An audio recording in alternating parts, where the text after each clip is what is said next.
fil-liturġija tal-Knisja hemm żminijiet li aħna nsejħulhom żminijiet qawwija li lilna jintroduċuna dejjem għall-misteru. Forsi l-iktar żmien prominenti fosthom jibqa' dejjem ir-Randan.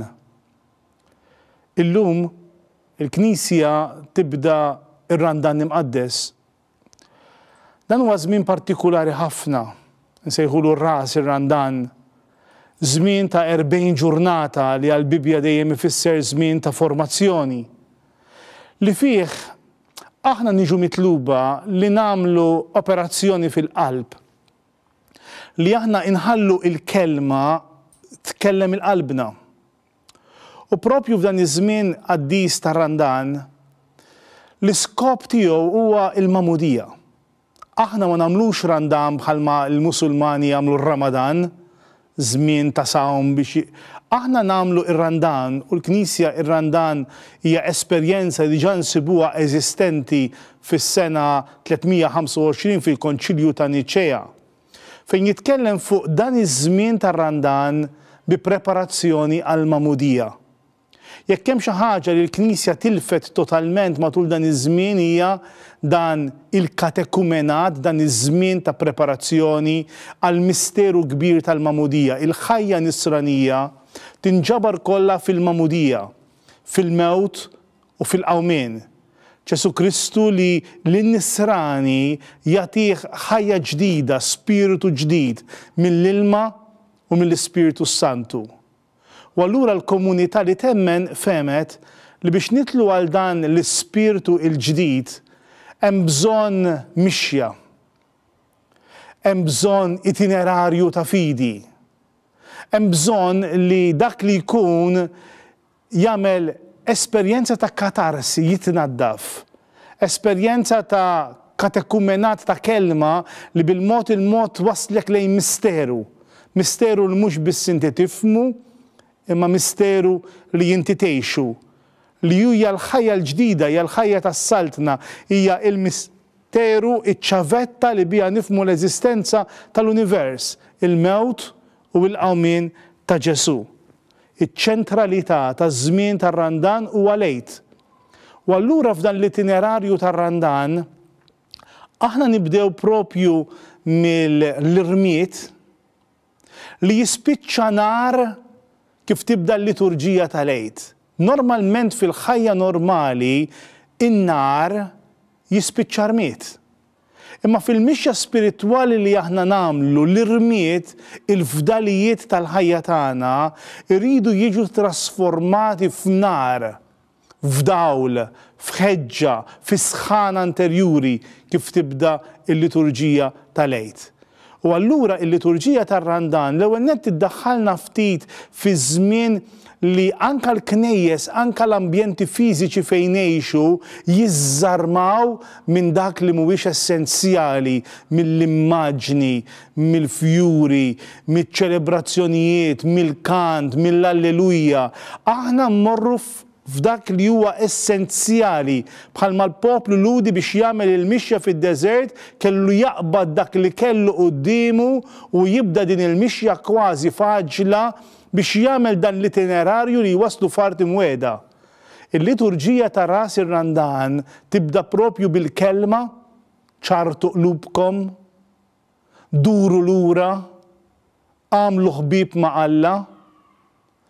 Tidħal ukoll bistedina li jagħmlilna l-qari biex aħna nidħlu fil-kamra ta' ġewwa, għala il-bib warajk u l-missier li jara dak li hu fil-moħbi irodloku. Is-sejħa tagħna hija proprju biex nidħlu fl-interjorità, biex nidħlu fil-qalb u nħallu din l-esperjenza ta' grazzja tbiddel il-qalb tagħna. Din il-mixja li tagħtina l-Knisja matul iż-żmien tar-Randan titlob minna li aħna nkunu open biex nirċievu. Il-ħajja nisranija mhijiex tagħmel int. Il-ħajja nisranija hija x'tirċievi. Il-ħajja ġdida l-Ispiritu Santu, il-kelma jitolbu minna attitudni ta' qalb miftuħa li lesta tirċievi dak li Alla jagħmel minna. U allura l-għodda li jingħatawna fil-Randan il-għodda ta' talb sew waħdek u sew komunitarju, il-għodda ta' sawm jiġifieri li inti tiżbarazza sawm fil-ħin, sawm fl-ikel, sawm f'għajnejk, sawm inti tagħmel din is-sawma mhux biex toqgħod tagħmel penitenza u toġob il-Alla ma jogħġbux dan it-tip ta' penitenzi tgħidilna l-Iskrittura, imma dan huwa sawma bħal min ħajjagħmel operazzjoni li qabel dik l-operazzjoni jagħmel żmien li jnaddaf lilu nnifsu ħalli Alla jkun jista' jaħdem fih. U anke l-karità, l-iskop ta' din il-mixja tibqa' dejjem il-qalb li kapaċi tirċievi l-imħabba biex tkun tista' tħobb, il-qalb li ma tibqax qalb tal-sir imma ssir il-qalb ta' iben, ta' bint, il-qalba tal-għejt u l-qalba tal-misteru tal-mamudija hija proprju l-filjolanza li jien niskopri identità li ma jista' joħodili ħadd li qudiem il-mulej jien maħbub, jien għażiż, jiena il-mulej jixtieqni li ngħix fil-libertà u fl-imħabba. Matul dawn il-ħdud ta' dan iż-żmien tar-Randan li differenti mill-avvent huwa itwal, il-Knisja tatina itinerarju li fih jiġbor il-ħajja nisranija kull sena għal 3 snin b'enfasi differenti tatina itinerarju ta' mixja ta' fidi. L-ewwel ħadd ikun dejjem mit-tentazzjonijiet. Jekk irrid nagħmel din l-għażla ta' Ġesu fil-ħajja tiegħi, irrid niffaċċja il-vuċijiet, it-tentazzjonijiet, il-ġibdiet u dak kollu li hemm ġewwa fija. Allura l-ewwel qari u l-ewwel ħadd ikun dejjem it-tentazzjoni tal-mulej. it-tentazzjoni profonda li jien inkun iċ-ċentru, tentazzjoni li tiġi ffaċċata dejjem bil-kelma.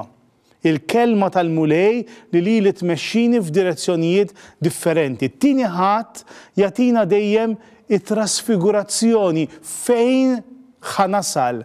F'żewġ tiħdut il-liturġija tatina minn fejn ħanitilqu, x'inhuwa il-vjaġġ li ħanamlu u fejn ħanaslu metamorfosis, bidla, raħ fuq il-muntanja jinbidel totalment lil-mulej Ġesu. Il-mixja ta' dan ir-Randan, il-mixja ta' dan iż-żmien hija biex aħna wkoll nkunu nistgħu nġeddu il-mamudija li rċevejna. Aħna nkunu nistgħu niċħdu lix-xitan u nemmnu falla li jrid minna relazzjoni ta' ulied. Dan ir-Randan jixtieq li l-fdal tal-ħajja tiegħek jinbidel f'dawl, li l-mulej jixtieq dejjem jagħtina bidu ġdid, ħelsien ġdid, ħajja ġdida fl-ispirtu. Jekk aħna din l-istedina nilqawha bil-ferħ, aħna wkoll nkunu nistgħu mal-Knisja kollha wara dan l-itinerarju wara din il-mixja, aħna wkoll nkunu nistgħu nitwildu mill-ġdid u nħallu l-ispirtu tiegħu inissel fina il-għajta tal-qawmien li l-mulej qam.